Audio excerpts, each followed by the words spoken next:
बात करेंगे जैसलमेर बस हादसे पर बड़ी खबर की। जोधपुर जैसलमेर डीटीओ ने बस को रजिस्टर्ड ही नहीं किया था। केके ग्रुप के मालिक और गैराज मालिक ने सेटिंग की थी, मोटी रकम देकर रजिस्टर्ड करवाई गई थी। ये बस जोधपुर गैराज में तैयार होते ही बस रजिस्टर्ड कर दी गई थी। बस में ज्यादा स्लीपर बनाकर बढ़ाई गई थी ये लंबाई, और परिवहन विभाग के नियमों के खिलाफ बस पास की गई।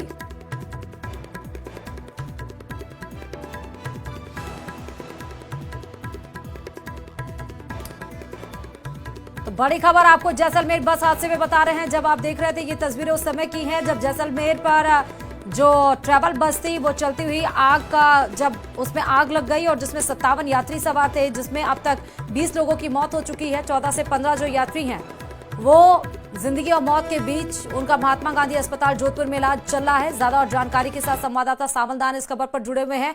सामल दान, ये जो बस थी वो डीटीओ ने इस बस को रजिस्टर्ड ही नहीं किया था। सामल दान,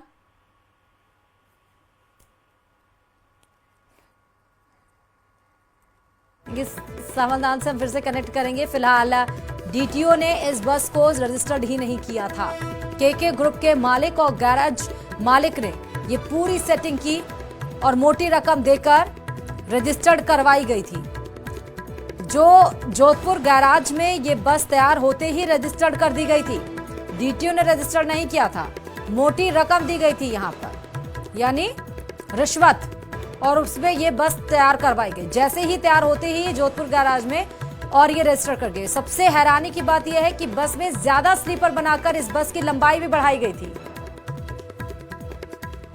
सामलदान, हमारे संवाददाता सहयोगी फिर से जुड़ चुके हैं हमारे साथ। सामलदान, डीटीओ ने तो इसको रजिस्टर्ड ही नहीं किया था।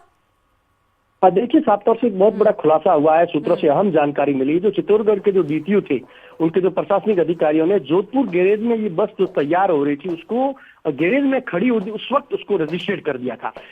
न यहाँ चेकिंग इस बस की आखिरकार कितने स्लीपर है, कितनी लंबाई होनी चाहिए, उस नॉर्म्स के खिलाफ इस बस को रजिस्टर्ड कर दिया। सूत्रों से जो अहम और जानकारी सामने आ रही, जो जैसलमेर और जोधपुर के डीटीओ ने गाड़ी तैयार के बाद रजिस्टर्ड करने की बात कही थी, लेकिन जो चित्तौड़गढ़ डीटीओ से सेटिंग बैठाकर, सिस्टम से सेटिंग करके इस बस को रजिस्टर्ड कर दिया, और वो बस 20 लोगों के लिए, 21 लोगों के लिए काल का ग्रास बन के आई, और 14 लोग आज भी मौत और जिंदगी से संघर्ष कर रहे हैं। लगातार न्यूज 18 0 पॉइंट से कल से लगातार इस बात को बता रही, सिस्टम से सेटिंग की। तो ये खुलासा हो गया है। सूबे के मुख्यमंत्री इस मामले को लेकर काफी हद तक सख्त और संवेदनशील रात को भी दिख रहे थे।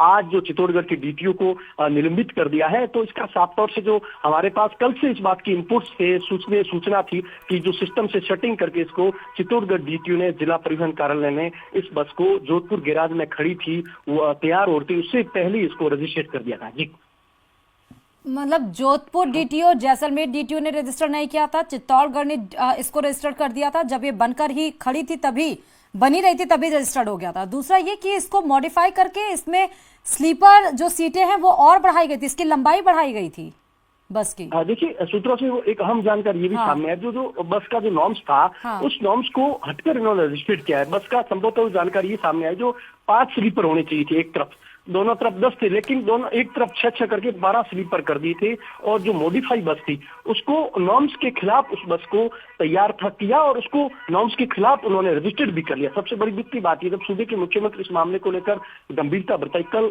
सूबे के मुख्यमंत्री जैसलमेर रात को पहुंचे, उन्होंने शवों को देखकर खुद भावुक हुए, अधिकारियों को साफ निर्देश दिए। और जो प्रदेश में ऐसी कई बसें हैं, ऐसी आज चित्तौड़गढ़ जैसी, जैसलमेर जो हादसा हुआ, ऐसी बसें कई हैं जो बिगर नॉर्म्स रजिस्टर्ड हैं, नियमों के विरुद्ध हैं, परिवहन विभाग के नियमों की अवहेलना करके, सिस्टम से सेटिंग करके लोगों ने, दलालों ने बसों को रजिस्टर्ड करवा रखा है। जी, ठीक है सामलदान, बहुत शुक्रिया तमाम जानकारी देने के लिए खबर पे।